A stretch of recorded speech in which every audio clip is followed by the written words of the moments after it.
Oi, amigo, tudo bom? Bom, se você tá aqui pela primeira vez, não esquece, deixa seu like, se inscreve no canal, vem fazer parte da família Imparcialmente Cientista. Eu quase esqueci o nome do canal. Sim, isso acontece. Por quê? Porque eu ia falar imparcialmente OneFootball, porque o OneFootball está aqui conosco, está aqui embaixo. Então, se você, neste momento, que acabaram os campeonatos europeus, até falando em campeonato europeu, quem não viu no último jogo contra o Internacional, conheci Rodrigo pessoalmente, tirei foto com o Rodrigo. Foi muito, muito legal. Aí eu tava no camarote da PixBet, tive essa oportunidade maravilhosa. Então, se você, nesse momento de janela de transferência do Campeonato Europeu, você não quer perder nada entre rumores, negócios fechados, estatísticas de times, estatísticas de jogadores, quem vai para lá, quem vai para cá, tudo isso você encontra no futebol. É claro que o Campeonato Brasileiro está em alta, Campeonato Brasileiro, Libertadores, Sul-Americana, mas também toda a janela e o mercado do Campeonato Europeu dos jogadores e também dos times você encontra na OneFootball. Então aqui vou deixar para vocês o QR Code para vocês colocarem aí escanear o seu celularzinho nesse QR Code e aí vocês conseguem baixar o aplicativo, que é o melhor aplicativo de futebol que a gente conhece. Além desse QR Code, tem o link aqui embaixo na descrição, então não percam tempo, vamos ficar por dentro aí de todas as notícias, até porque muita coisa que acontece lá fora também impacta no Santos.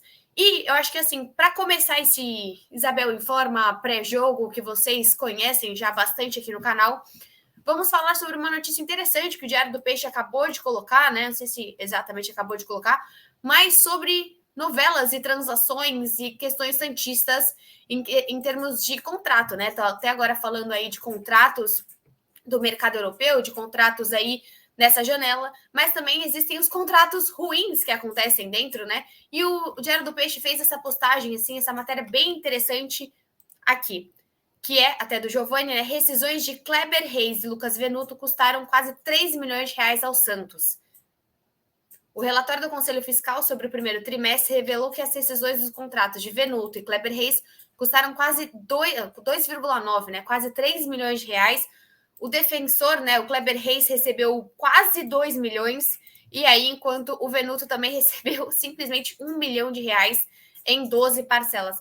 Cara, eu acho que assim é muito interessante que a gente veja esses erros, que a gente ressalte também esses erros, porque às vezes a gente fala, porque o Rueda isso, o Rueda aquilo. É claro que o Rueda pode melhorar em muitas partes, né, em muitas questões esportivas, mas o que a gente não quer é ver resquício de presidentes, né, resquícios de gestão. E é isso que a gente vê até hoje, né? Ainda é um resquício de gestão bem complicada do Kleber Reis, né? Aqui, Kleber Reis rescindiu em fevereiro deste ano, ele chegou ao clube em 2017. Vocês lembram muito bem que foi um custo ridículo, né? Um custo de 16 milhões de reais pelo Kleber Reis, um cara que todo mundo já falava que tinha uma questão, se eu não me engano, no joelho, né? A questão do Kleber Reis.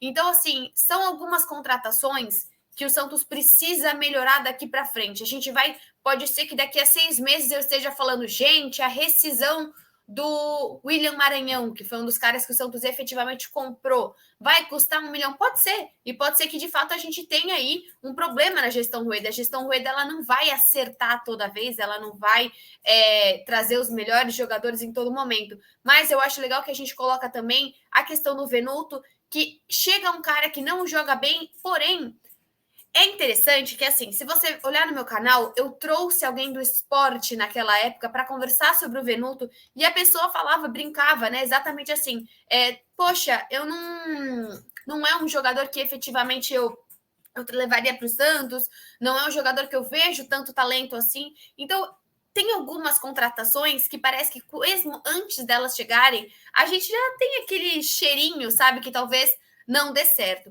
Então, é para o Santos, de fato, aí olhar que nem todos os negócios serão os melhores negócios, mas coisas como Kleber Reis, né, 16 milhões por um cara que todo mundo já falava que existia questão, existia uma lesão importante, era um jogador que não se firmava, tanto que depois o Santos também não se firmou. Então, de fato, aí é um time do Santos que precisa olhar mais para as contratações. Por outro lado, né, chega ao fim um negócio, deixa eu ver, eu tinha pego aqui o link da tribuna, deixa eu ver se eu consigo pegar para vocês, que é o fim aí do relacionamento do Santos com o Marcos Leonardo, o Marcos Guilherme. Opa, imagina só, hein? É o Marcos Guilherme que cadê? É um tweet que eu vi agorinha que foi o Bruno Lima que postou, deixa eu achar aqui para vocês, achei que tivesse já na tribuna, vamos achar que o Bruno Lima, porque agora nesse momento aí, o Santos estava sim em busca da sua rescisão, vamos achar que o Bruno Lima, estava em busca dessa rescisão, o Inter estava em busca da rescisão com o Marcos Guilherme, né, algo que fosse amigável para os dois lados, e o Santos também não contava mais com o jogador. Então tá aqui, Marcos Guilherme, por meio de sua rede social, se despediu do Santos nesta terça-feira. O jogador estava emprestado pelo Internacional desde o ano passado. Então aqui tem esse tweet do Bruno Lima, né, o jornalista da Tribuna, por isso que eu acabei indo primeiro na Tribuna, que Marcos Guilherme aí não vai fazer mais parte do elenco do Santos. Algumas questões, assim, eu acho que de fato o Santos não tem dinheiro para investir no Marcos Guilherme, mas não vejo o Marcos Guilherme como um tremendo adeus. Nossa senhora, que coisa boa que o Santos se desfez de jogador. Sendo bem sincero, acho que foram 2 gols e uma assistência, 2 gols e 2 assistências, algo nesse sentido. Sendo bem sincera mesmo, assim, eu não vejo uma grande diferença quando você pensa de Marcos Guilherme, por exemplo, para Johan Julio. Eu não sei se nesse tempo a gente não tivesse usando o Julio e tivesse usando o Marcos Guilherme, não sei até onde a gente seria tão mais ou menos efetivo. Eu acho que tem algumas contratações importantes, eu acho que a questão, o lugar ali, a posição do Angulo eu também não concordava, achei que o Santos não precisava, achava sim que o Santos precisava da posição do Julio, né? A gente vê a necessidade dos pontas, né? A ausência do Ângelo é muito sentida, e também quando o Braga não está em boa fase. Porém, é como eu falo para vocês, não sei até onde, se a gente tivesse usado todos os jogos que a gente usou o Julio, usado o Marcos Guilherme, se teria uma grande diferença, e acaba que foi um investimento do Santos também, o próprio Johan Julio. E aí eu vou compartilhar com vocês uma mudança aí, bem interessante aí que o Santos fez essa semana, né? Pegou os jornalistas aí, de fato, até falando com o Bruno Gutierrez, né? Pegaram alguns jornalistas de surpresa, que o Santos... Ixi, não é isso. Estou compartilhando a tela errada. Deixa eu compartilhar de novo. É no Globo Esporte, mas não é esta tela. Aqui. Que o Santos emprestou o Gabriel Pirani para o Cuiabá, né?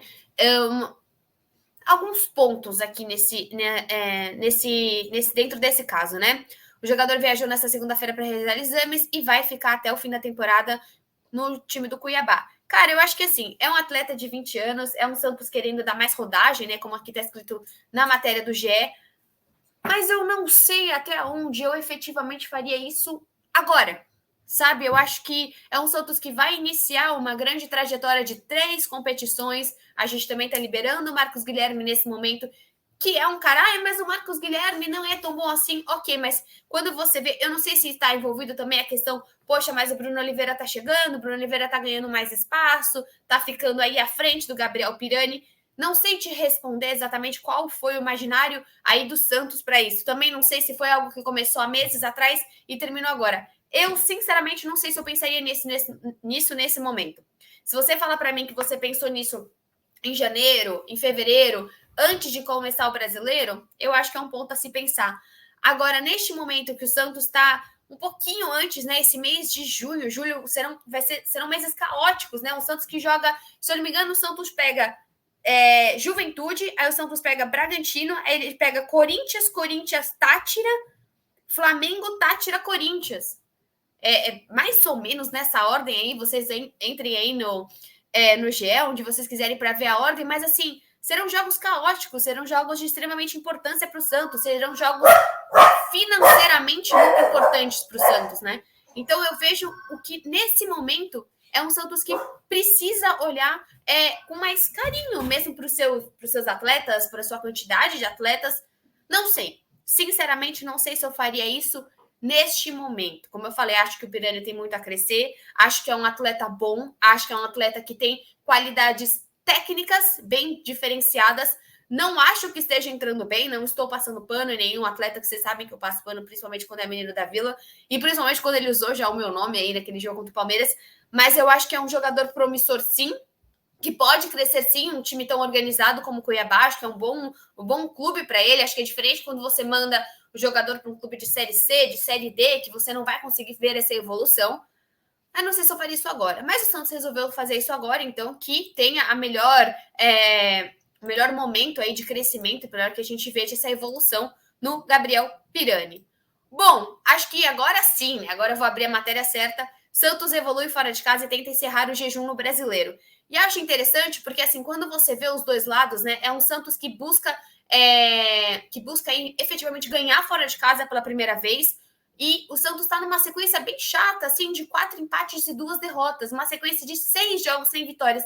Porém, eu fiquei pensando, nossa, de fato, assim, sim, são 6 jogos sem vitórias, mas, cara, eu acho que é um time do Santos que, mesmo sem vitórias, vem fazendo jogos interessantes. Aí eu fui pegar os últimos jogos do Santos e, de fato, são interessantes, né? São jogos, por exemplo, que o Santos tem empates? Tem empates. Mas a gente tá falando de um empate na Vila contra o Inter, que de fato foi horrível, ok. A gente tá falando de um empate entre Atlético Mineiro e Santos, que foi um ótimo empate. Um jogo aí contra o Inter, que foi um empate muito ruim, de fato, para o Santos. Um jogo fora de casa contra o Atlético Paranaense, que foi um empate bem interessante do Santos. E aí você tem um empate contra o Ceará, que teve toda a sua questão de arbitragem. Então, assim, é um Santos a 6 jogos sem vitória? Sim, é. É um jogo. Você tem 2 derrotas terríveis, que foi contra o Palmeiras, doloridíssima, e contra o Goiás, pior ainda. Contra o Palmeiras, eu acho que existiu um oportunismo do Palmeiras, um jogo bem equilibrado. Contra o Goiás foi totalmente a culpa do Bustos naquele jogo, principalmente para colocar o Angulo de meio de campo. Mas eu vejo hoje um Santos que evolui sim, eu concordo com esse título e que quer e que busca nesse bom. É um bom momento, né? Falando mais claro, é um bom momento para um Santos buscar sim terminar com esse jejum fora de casa, tá? É um Santos, como tá escrito aqui, a gente teve o empate contra o Inter ridículo, né? O Santos efetivamente não jogou bem, mas as 2 partidas, exatamente como tá aqui, contra o Atlético e contra o Atlético, e contra o Atlético Mineiro, foram boas partidas. Tem uma matéria também interessante do GE destacando que o Felipe Jonathan foi bem na última partida e que pode ganhar chances. Eu fico extremamente feliz, não dá pra gente depender para sempre de Felipe Jonathan, né?